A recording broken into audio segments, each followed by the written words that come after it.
Right మరో breaking చూస్తున్నాం. Hyderabad నాచారంలోని Delhi public స్కూల్లో ర్యాగింగ్ కలకలం రేపింది. 9వ తరగతి చదువుతున్న విద్యార్థిని తోటి విద్యార్థులు తీవ్ర ఇబ్బందులు పెట్టారు. రిషాంత్ రెడ్డి పుట్టినరోజు వేడుకల్లో అతడిపై కొందరు విద్యార్థులు దాడి చేశారు. స్టూడెంట్స్ కు బ్లీడింగ్ వచ్చేలా మ్యాన్ హ్యాండ్లింగ్ చేశారు. ఇంత జరిగినా పాఠశాల యాజమాన్యం పట్టించుకోలేదని తల్లిదండ్రులు మండిపడ్డారు. ఇక తమ కుమారుడి ప్రైవేట్ పార్ట్స్ పై తోటి విద్యార్థులు తరినట్లు వాపోయారు. ఇక ఈ మేరకు నాచారం పోలీస్ స్టేషన్ లో ఫిర్యాదు చేశారు. పేరెంట్స్ ఫిర్యాదు మేరకు కేసు నమోదు చేసుకుని దర్యాప్తు చేపట్టారు పోలీసులు.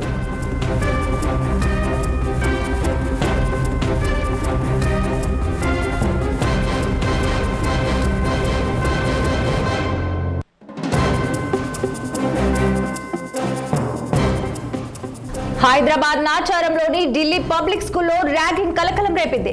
9వ తరగతి చదువుతున్న విద్యార్థిని తోటి విద్యార్థులు తీవ్ర ఇబ్బందులు పెట్టారు. రిషాంత్ రెడ్డి పుట్టినరోజు వేడుకల్లో అతడిపై కొందరు విద్యార్థులు దాడి చేశారు. స్టూడెంట్ కు బ్లీడింగ్ వచ్చేలా మ్యాన్ హ్యాండ్లింగ్ చేశారు. ఇంత జరిగినా పాఠశాల యాజమాన్యం పట్టించుకోలేదని తల్లిదండ్రులు మండిపడ్డారు. తమ కుమారుడి ప్రైవేట్ పార్ట్స్ పై తోటి విద్యార్థులు తన్నినట్లుగా వాపోయారు.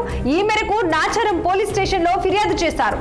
పేరెంట్స్ ఫిర్యాదు మేరకు కేసు నమోదు చేసుకుని దర్యాప్తు చేపట్టారు పోలీసులు.